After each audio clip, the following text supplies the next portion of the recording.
week, I'm going to have 3 years that I could come back. So this book represents that journey. That journey. When we published this book, uh, we were thinking in the legacy that this book could mm, do, in the impact that it could do, and it became not only an Amazon bestseller, it won the International Book Award as a best true memoir 2025. Then 1 year after, I decided and published the Spanish version. That is this that you see here. The Spanish version, From Hero to Villain is the Héroe Villano.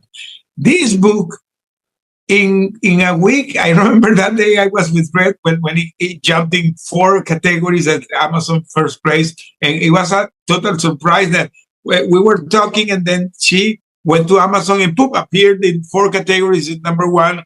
Wow! Was a total surprise. So it went 4 times Amazon bestseller. But we were in that moment preparing with Red that to publish the Unbreakable. Why Unbreakable?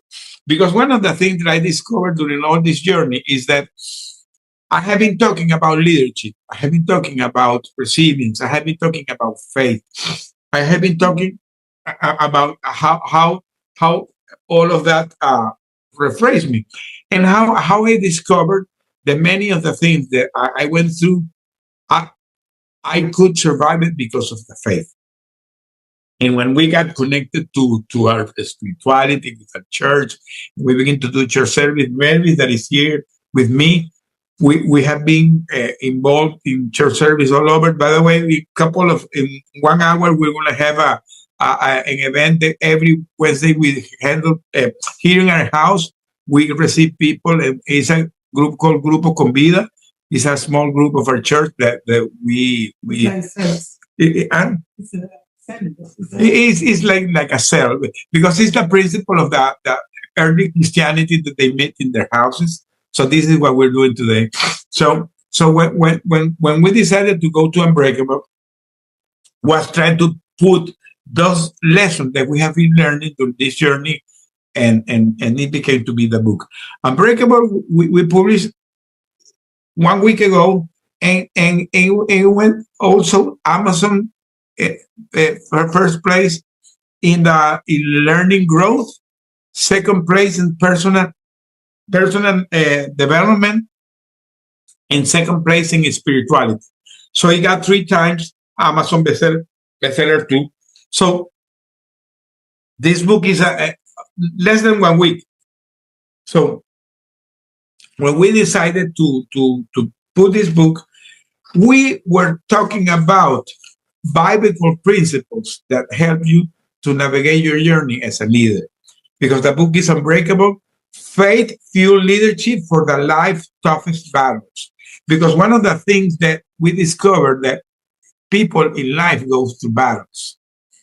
In life, you will always go in adversities. You will have your own valley, your own desert, your own battles. But there are tools that you can find in the Bible. And those tools are going to be the tools that are going to shape you as a leader. Because when you're going to any adversity in your life, it's where your leadership is going to be tested. That's where really when your leadership is going to be tested. So I'm gonna give a snippet in the introduction of my book, because in the introduction of my book, I dedicate the book to God, to Mervis. I'm gonna say why I'm dedicated to Mervis, and to my family, because she graciously blessed us. Without them, none of this would have been possible. To God, because He was my refuge, my redeemer, and the source of everything that is unbreakable in me. This book exists because of His grace. To my family, whose prayers helped me when nothing else could. And to my beloved wife, Mervis, your love endured the unimaginable, and your faith never wavered.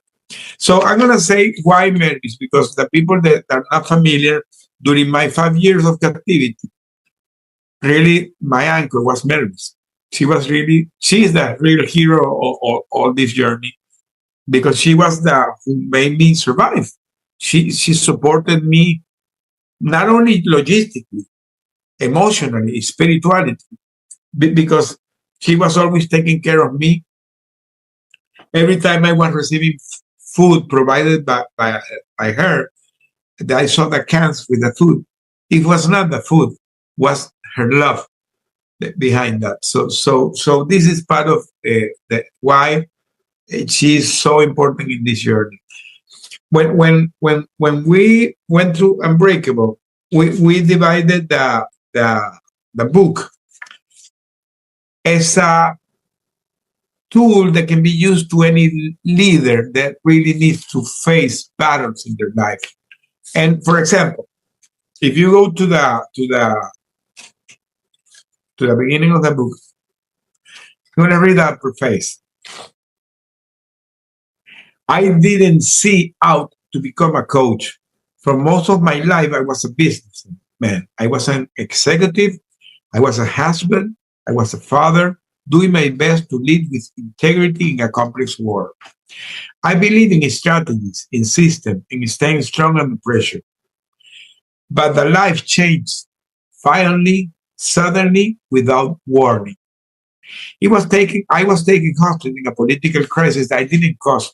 I didn't ask permission to be there. Held in a Venezuelan prison for almost 5 years. During that time, everything I thought I knew about leadership, strengths, and identity was tested. And that revealed from the inside to the out. I didn't write this book to tell a dramatic story. I wrote it because I discovered in captivity didn't stay there. It followed me to home. It reshaped how I live, how I lead, and how I serve others. And most of all, it introduced me to something I had never truly known before, that is called the faith. Faith didn't walk into the cell with me. It came slowly, quietly, in moments of total surrender. When nothing else made sense, it found in the scriptures, in stillness, in the quiet truth that I was never actually alone. That discovered this didn't just help me survive, it transformed how I see everything, including the leadership. Today, my coaches describe me what I found in that dark. The true strength isn't built on control, but in presence. The clarity comes not from pressure, but from purpose. And the leadership isn't the core mass, but rooted in something deeper than performance. It must be rooted in faith. Unbreakable leadership was born from the belief. Every framework, every model, every session I guide leaders through is building the foundation that faith connects to everything. It changed my mindset. It anchors our decisions, and it sustains you when the pressure comes, because the pressure will always come. The book is for leaders, especially for those carrying more than they show. Sometimes you carry more than what you think you can support, but it's not that. You can support more. The ones people depend on, the ones under pressure, the ones who feel like they should have it all together, but deep down know something needs to be changed. You don't need more noise, you need more clarity. You don't need more harder, you need more rooted. And you don't need to go and do it alone. Unbreakable isn't about being invincible. It's about building a leadership foundation that holds even when everything else feels like it's falling apart. If you're reading for that kind of leadership, this book is an invitation for you. Not as a coach selling a program, but as a man who's been through a fire and is here to walk you with your own leadership. So let's begin. So, given this introduction, I want to say that this book has tools that you can use to navigate your toughest battles, to navigate any valley that you're facing, to navigate any hardship that you're having in your life, because it's rooted and it's based on things that we learn based in biblical principles. So, Red, the mic is yours. Can I just dovetail on what it is that you were speaking on? Because everything that you do is based in faith. And that shows in all of your work and how you reach out to people, but also how people come to you as part of your community. In the book, you also wrote a letter to C-suite executives, and you addressed it to your brothers and sisters in Christ. I want you to sort of address that and who it is that you're actually speaking to. But could you just spend a moment talking about that this is accessible to everybody, that even those who maybe were walking the same path you were prior to your captivity and didn't feel that faith really spoke to them? Can you just talk about what it is that you teach and where the position that you come from, that even someone that may be not as, spiritual in the same place as your journey, that this can also apply to them and there can be some real value for them? Yes, and it's very important because if you're not a spiritual guy, I'm not going to force, of course, that you have to discover your own path. But even the science today has confirmed what faith talks about. If I'm became very fan of the neuroscience, and the neuroscience has confirmed that the observer can transform what is being observed. That means that you can change your reality. So when you have faith, it's because you are reframing your reality. When you do affirmations, you are retraining your brain and you're changing your reality. So this is not spirituality. This is confirmed by the science. So any leader that is navigating any situation in their life, the first thing they have to do is believe in themselves, but also believing something superior to him, that is who gives you all the tools to navigate anything that you're going in your life. And those daily affirmations that we call prayers, but it can be affirmations. What you're doing is reframing your reality, because you are beginning to reaffirm what you haven't seen, what hasn't been yet, because you have maybe today this is your reality, but when you visualize where you want to be, that becomes to be the faith. And Dr. Dalal that is hearing me, he's a scientific that has studied this, and he can confirm what I'm saying. That the observer can change the reality. The observer can change what is observed, and that is the base of the faith. So everything is related to the faith. In your book, you talk about Psalms 23. And one of the questions you asked, which is similar to what you're speaking about now, is what grounds you when everything else is gone? Because there's where God is our protector, that protects us when we're going to any valley. So there's where, because when I was in my captivity, I'm going to say it here, I was not aware about that when I begin to have what I call a revelation, I realized that he was always there with us. He never abandoned us, because God never abandons you. He always is protecting you. Even if you're going in a crisis, in a moment where you think that everything is lost, he is with you. He is protecting you, but you have to connect with him. Well, he doesn't promise you a detour through the valley. He just promises that you don't have to walk it alone. Yes, and he's a provider. And that is what you discovered in captivity. Yes. This is a provider, he's a protector. It's everything. He's your friend. You have to take his hand and walk with him. Yes. And share that journey. He never abandons. Can you do me a favor, just because we all know I'm Mervis's #1 fan? Can you just, speak to the connection to how it is that without Mervis, none of this would be here, and how it is that during your captivity, the importance that she played in helping you, and how your first book became, and that built the foundation. You had been failed, and helped you through that process. So talk about how pressure creates leaders and how that's related to Unbreakable, the book, as well. Well, you read in the Bible that the iron, you put it on steel and you beat it, and then you forge it, and you create the steel, and that the gold is the same, and the diamonds, all the precious metals had to go to fire, had to be beaten. to reframe it and make something beautiful. So that's what God does with people. And I had getting so surprised that in this journey, I was talking that this morning with Mervis, that now that I'm doing my podcast and I'm interviewing people, and the last also we had a wonderful conversation in his program about this. I have found a pattern in a lot of people. It's repeating, repeating, and repeating.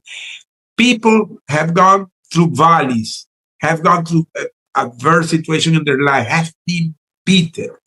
But when they get connected to the faith and they go back to their spirituality, to that connection, it gives a boost. So the new reality is a boost. So they become not only better person, they become better leaders, better in everything, because now the people become to be more complete, because now the people know that they need to be kind, express gratitude, have empathy for others, have be a better communicator, and these are the tools that a leader needs to have. But I reframe everything through my captivity, because we were and the people that are hearing this, I was in a cage. We were 6 guys. We were living in a cage. The only way we could survive that was having empathy between us. The only way we could handle that was having communication between us, understanding the other, leading. It was not no. I was the CEO and I was leading the rest of the group. No, we became co-leaders. What was a collective leadership? How we did it? Well, everybody had some expertise, so that you were leading that expertise. The guy that was the guy that took care of our water control, that he was leading that. The guy that was sanitizing the room, he was leading that. The guy that was creating that exercise routine, he was leading that. The guy was taking care of the food, he was leading that. The guy that was praying and leading the prayer, he was leading that. So we recognized the leadership in each of us, and we respected that. There was nobody in the top of nobody. Everybody was leading. And this is something that, if you mirror that, that's what a leader has to do in their business. True. When you understand that makes better leaders. And these are these tools that you see here.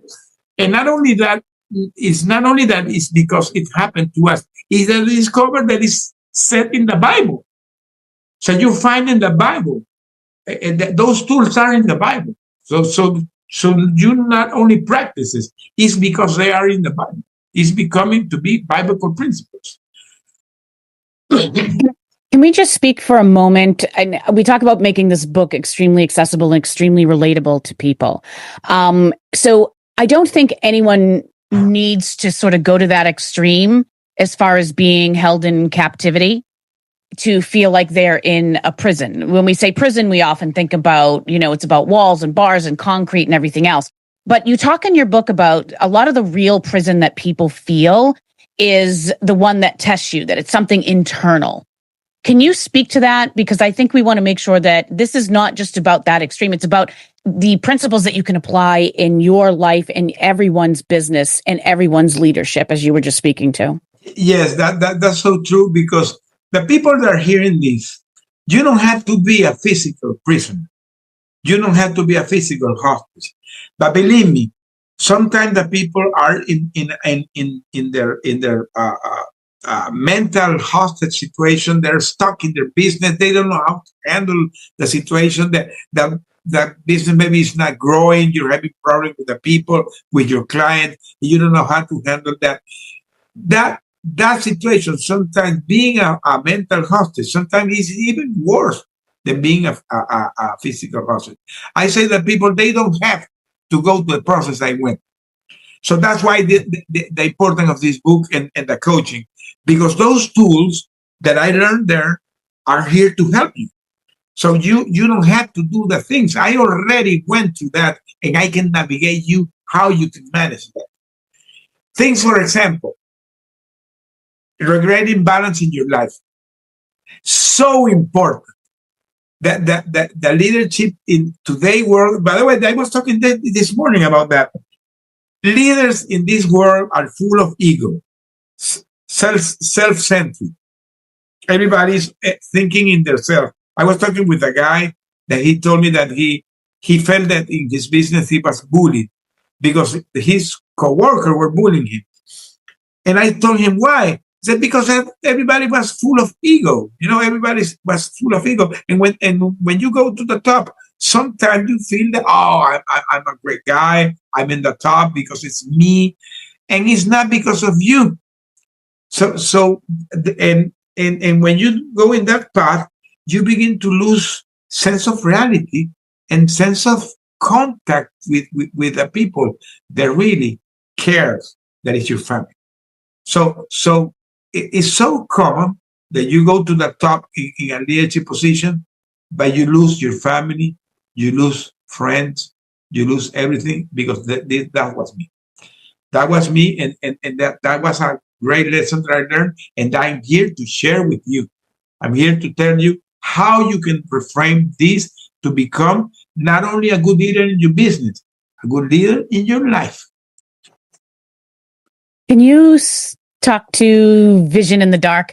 I think Jeremiah 29:11 is where you said that was a passage that wasn't just a motivational quote for you, but it was a lifeline. And you read it over and over and over. And it's for I know the plans I have for you, declares the Lord. And trusting in that and having that vision in the darkness when you were in captivity, and how you then now relate that to the things that you're teaching in your coaching program. Let me say to the people that are hearing this an episode that we went through in our captivity. We were in a dark place. We were in one of the worst dungeons, and there was a military that he was a very Christian guy, and he could smuggle us a pocket Bible. And one day he told us, "Do you want to come with me to read the Bible?" And we said yes. But how we do it? There were cameras. So we were in the middle of the night, in the middle of the darkness, in a corner where we cannot be seen with the light of a candle. We begin to read the Bible. So we were literally having light in the middle of the darkness. And we begin to see the light because we discovered, for me, it was mind blown. I'm going to say, when I discovered passage in the Bible, like the book of Daniel or the book of Joseph. By the way, Joseph, Joseph, in Spanish, Jose is Joseph. Joseph was falsely accused and was sentenced to 13 years. I was falsely accused for 13 years too. I discovered that later. So for me, that was like parallelism that blew my mind. Or the case of the transformation of Paul. So there are many, many examples in the Bible how people went to a dark moment in their life, and they went to a valley, but they stick to their faith and their belief in God, and that at the end they went through it. So that's today one of the most important messages that I have. You can work your darkness, you can work the valley, but you have to believe in yourself and believe in Him. And from the darkness to gratitude. You talk about gratitude as a strategy and give thanks in all circumstances, and how you developed your own mantras while you were in captivity, and you found things to be thankful for when most of us maybe would not have been able to do that. Can you talk about that as well? Well, I was a guy that I never expressed gratitude. As I said, I was full of ego, full of selfish. So I thought that everything was about me. So when I began to go to this dark moment, I really at the beginning didn't know how to handle this. But when you begin to get more connected to your faith, when we begin to pray, we discovered that God was with us, because there was a lot of episodes that I narrated in a book that really we discovered that God was there. So now you begin to have more peace. And we had a mantra, as Red said, we were shouting out every night after we finished our prayers. We need to come back strong in body, soul, and spirit. Because remember, you are a spirit that have a soul that are in a body. So you have to take care of the three. And we begin to take care of the three. We begin to take care of our body with the exercise routine. Their colleague, that he was a marathon runner. So he created a routine like we were going to run a marathon, because we were preparing to the long run, So we did exercise as we were going to a marathon for our body. We begin to cultivate our inner peace with reading and writing and try to have fun, and our spirituality with the prayers and the reading of the Bible. So we begin to take care of the three things. And at the end of the day, we shouted out that we needed to come back strong in body, soul, and spirit. But when I came back, I discovered that those small things that you take for granted, like going out in the morning and walk your dogs, or going out and see the fresh air, or in the night see the stars, I missed it so much that I really begin to think, wow, God. So there's where you get the turning point and begin to express gratitude. And let me tell you something.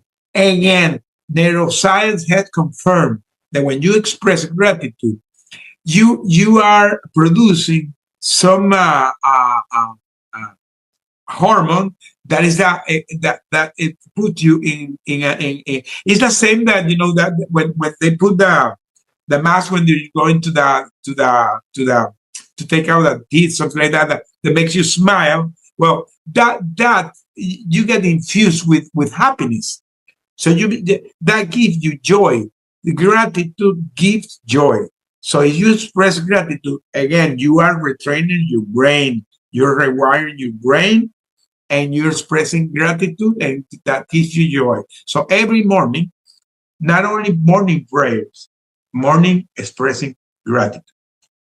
I think one of the stories that I think is remarkable of yours, where it is sort of in that same vein of expressing gratitude and having hope and letting that be your guiding light. Could you share with us briefly your luggage story?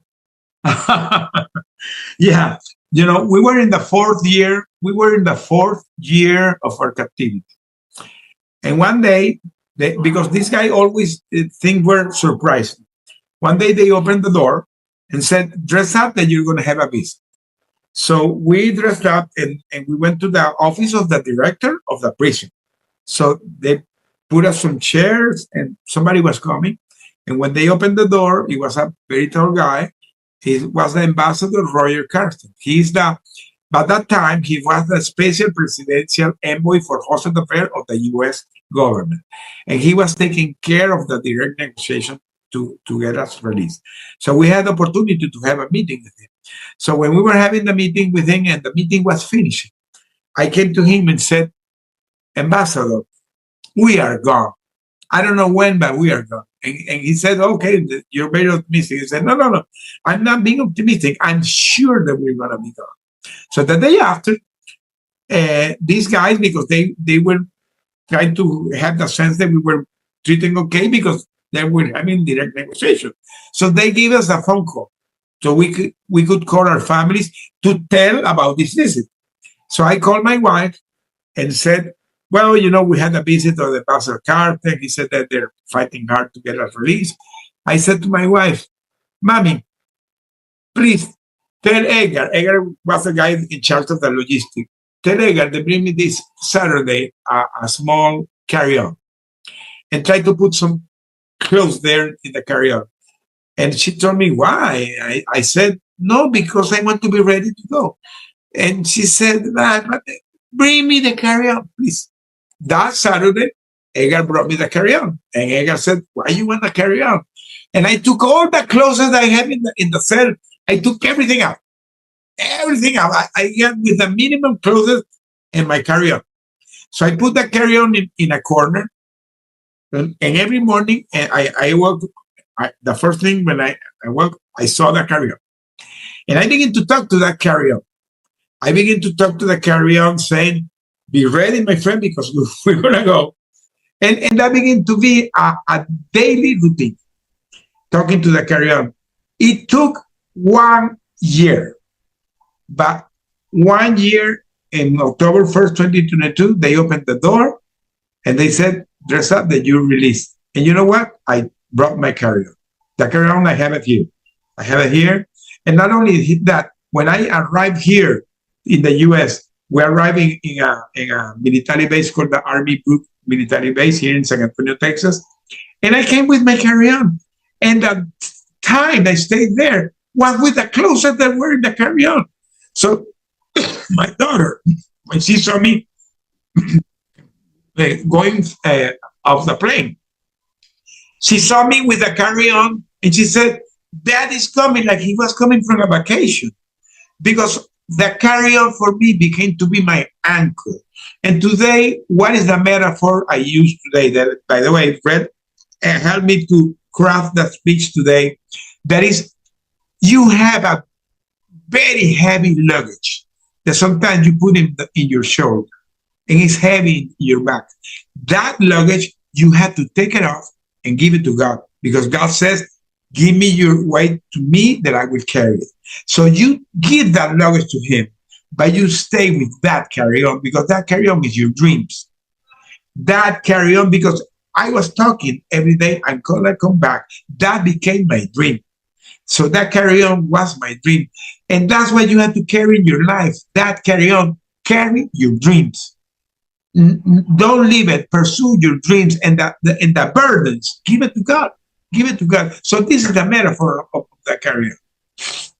I think one of the things that you and I often talk about is the difference between baggage and luggage, and how you refer to your bag, as luggage, and how baggage is what weighs you down and luggage is what brings you to where you want to be. Correct. And I think that's a good metaphor for what it is that you experienced as well, and that hope and the vision you had in the darkness while you were in captivity.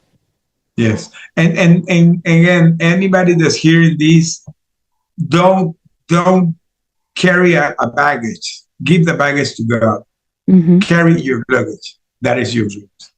I think one of the things that you talk about in the book is, one of the questions you often get from people is they ask you how it was that you managed to survive almost 5 years in captivity, and how did you hold on? How did you stay strong? And how did you do it without, losing your mind and maybe, just being at your breaking point? And one of the things that you shared in the book is, the truth of the matter is that you did break, and more than once. But the difference between, your experience and getting out of there was that you just didn't stay broken. And that is the difference. And I think that's a lot of the foundation behind your Unbreakable Leadership book and your coaching program. Yeah, because, adversities always will be there. If you're running a business, the probability to have adversity always will be there. Even you can fail. How many times people don't broke? You can even broke. But the point is that don't see that like a setback. See that like an opportunity. The great leaders, when they have a failure, they don't see it as a failure. They see it like an opportunity to do it better the next time. And they learn from that. They learn, and they not only come back, they come back, and they come back strong. And you said that we broke not once, several times, because it was 5 years. In 5 years, I remember I have another metaphor. Not a metaphor. It's just something that really impacted me. Alirio, there was a guy that was praying. He was the lead of the prayer. He was a very positive guy. The sixth of us, I believe the most positive guy was him. He was leading our prayers. Every night he was like the priest leading the prayers. We were like the pastor. And we were following his leading in that. And by that moment that we were almost get released, as I said, that they had relaxed the situation with us. Now we're having interaction with other people. And in the night we were doing a domino turn. So they put in the alley of the prison, they put some tables, and we sit down with other of the prisoners there. I was playing domino. My partner was a very famous journalist that is a political prisoner. He was my partner. And we were winning. Was funny because I never played domino in my life, and I began to become a great player of domino. And we were winning the tournament. But they gave us opportunity to play until 9 p.m. 9 p.m. the guards came and everybody to their jail. So the guards came and we said, give us a little bit of time because we're almost winning. And said, no, you have to go. So when I was going to my cell, I saw Alirio and I see him sitting in a chair. He was like totally down. And I sit down beside him and I hug him. And they said, what happened, Alirio? And he said, I'm sick and tired of this. I don't know if I'm gonna make it. First time I see that guy down. And I hugged him and said, my friend, believe that God makes possible the impossible. In any moment we could get released. And we got released 5 hours after. 5 hours after we were released. They came to the cell, opened the door, and told us to dress up that we were released. So in the darkest moment that he was down is where God operated. So that's how God sometimes do the things. But you have to have faith. That's an amazing story. If you can, just in the last few minutes that we have together, if you would allow me to, I just would like to speak on your book a little bit and exactly what the benefits are to absolutely anybody.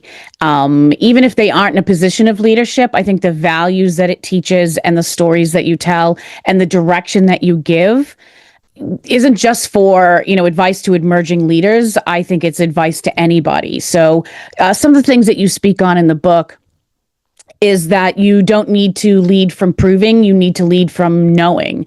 And how you speak on how you, for the longest time, wanted to prove that you were the smartest person in the room or the most capable or the most put together. And in the end, you discovered that real leadership isn't about proving your value. It's about knowing your value and helping others know theirs as well. Yes. And that's something that you cover in there as well. And then how to lead with conviction, not with control. And you can either control people or you can help people to grow, but you can't do both. And you speak about that from a leadership position as well. Protect your inner life more than your outer image. That's something that you had to discover and that you believe is a good foundational element of your coaching. And know where or what to stand for before you are tested. So crisis, as you were saying earlier, isn't something that you can avoid all the time, but it doesn't also have to define your values. It's where your values are revealed. So kind of going through those steps before there's an issue that you need to challenge, understanding how you want to sort of enter into a crisis or how you want to behave. In captivity, you had said that you had to get clear really fast on what you actually believed. And that's something that you help walk people through as well. And then finally, you said that leadership isn't about you. It's about who you lift and who you raise up. And that is the one challenge that you are probably the most grateful for, because leadership isn't a solo performance. It's a daily act of service. It's basically, solving problems and scaling systems and shaping lives. And you don't have to lose sight of exactly what it is that you're doing and who you're doing it for. No, and remember you said that leadership is not a solo leadership, because you are the leader, but you have people. And that people are part of your team, and you cannot do things alone. You have to connect with them, and they become like your family. Because sometimes you spend much time with your colleagues and your peers than with your family. That's the truth. So why don't try to become friends, have a bond that they create that great relation in your business and the marketplace. It's not about you; it's who you lift. Oh, yes. Yeah. Yes. So let me just speak on for one moment now in the final minutes we have together. Is the book is extremely accessible. I feel that it is to anybody, faith-based or not, but also the way that the book is designed is you sort of lay out there what it is that you want to speak on And then you follow that up very closely with what you call your coaching connections. And that basically is how people can walk through exactly what it is that you just talked about. So, you have your coaching connections and you talk about, okay, this is what we just went over. These are the things that you can do and the questions that you can ask and some activities or some times that you can spend with, writing out some framework or talking about, some values that you have. So the book, as you go along, the chapters follow along your unbreakable leadership coaching, but in essence, it's sort of like you're there walking along as well, helping other people put some framework together. Oh, yeah. Well, if you see the people that are seeing this, because I have the book from Hero to Villain and Unbreakable, but I have also the working book. Mm-hmm. That working book is called Unbreakable Leadership Coaching Program, and this is the tool that I use to implement all this we're talking to here. I always say this is not woo-woo. This is not woo-woo. This is something that was learned in the battlefield. So it's not in the boardroom. It was in the live classroom. So the thing that I teach is based on things that I went through and work because I'm here. So if it worked for me, it worked for you. Faith in the fire. Faith in the fire. Can you share with everybody how to become, reach out to you, where they can find you, how, if they're interested in becoming a client, and also where they can find a link to your books. So if they would like to buy them, if they haven't yet. Yeah. My webpage is joseconnect.com. In that webpage, you can find everything about me because there is a landing page for the book. For this book in particular, I have two ways. You can go or directly in my webpage, you can find a link to have a signed copy. So if you want to have a signed copy, I will receive that here. I will sign it and I will deliver to you. If you want to have only the copy, you go to the link of Amazon and you can go in Amazon. The other book that is From Hero to Villain, also there is both in English and in Spanish, same thing. There is a link to my coaching program. There is a link to my speaking. There is a link to my podcast because I have the podcast. And if you would think that you can be a great guest, you can put your thing there to become a guest there. I'm going to become also the host of a program. It's going to air in a couple of weeks. It's going to be in Spanish, but it's talking about leadership, unbreakable leadership. For me, everything today is unbreakable because everybody is unbreakable. What you have to do is discover that inside you, you have to unleash it. So for anyone that is on the live and in the Zoom conference, we have just put in the chat the link to Jose's website, but it is joseconnect.com. And Jose, if I can ask you a question I have asked you a few times before, in the final moment we have together, if I gave you 60 seconds to tell us a story, what would the world learn from you? That everything in life is achievable. By the way, you're seeing in the screen, the webpage. Alison, if you can go, before we continue, go to the Unbreakable book. Okay, do the click there. Okay, you go a little bit down. This link that you see here is for the purchase signed copy. If you want to have a purchase signed copy, you can do it here. If you want to have an Amazon copy, you go scroll all the way down. So you all the way down. And here you can find the other link that's it for the Amazon. Here is also a trailer of the book. If you want to see the trailer of the book, but you can find it. Yeah, Alison is hitting the trailer. So this is a trailer of what the book is about. And what is the lessons that I can tell the person? I have this band that I always show it when I show it here. That this band was given by Mervis when I was in my captivity and has here, never give up. Mhm. So this is today my motto. In any circumstance in life, never give up. Anything that you're going in your life, never give up. If you fall, never give up. Stand up, never give up. Because life will bring you challenges. Valleys, you will always win in valleys. Mountains to climb, they will always come. But don't see you in that circumstance. Visualize yourself where you want to be. And if you're walking in your purpose, if you're walking in your dreams, pursue them. Pursue them. If you can run, run. If you can walk, walk. If you cannot, crawl, but keep going. But never give up. Never give up. Absolutely. I think the one thing that I have learned from you over the years is your faith and your commitment to sharing that faith and what you have learned is truly unbreakable. Well, the people that are hearing me, I always say this became to me a calling. A calling, and everything that I'm doing today is very intentional. All the books that I decided to write, the speech they are doing, the classes they are doing, the coaches that are doing, and I'm beginning very soon also the nonprofit that is called Angels Helping in Earth. Everything is based on what I call, and Dr. Dalal will love this because he has a book about that is called The Legacy.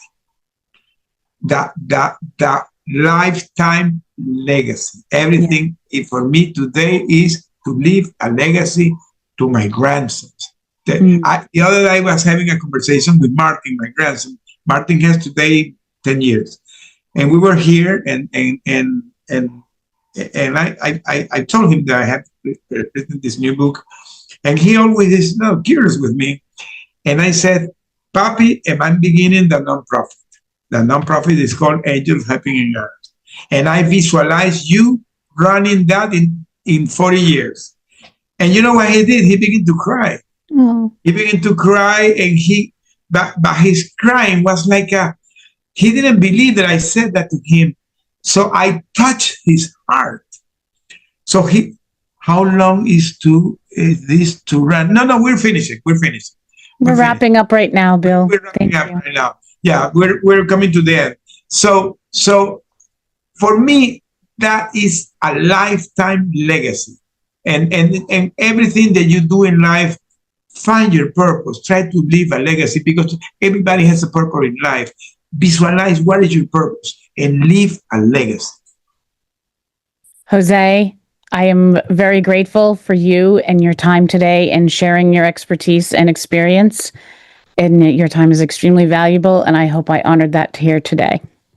Thank you. Thank you to the people that could come. There was some technical issues with some connection, but we're gonna leave some recording that I know that people are gonna be hearing it. Thank you, Red. You're part of my journey. Alison, thank you for all you do, and thank you the people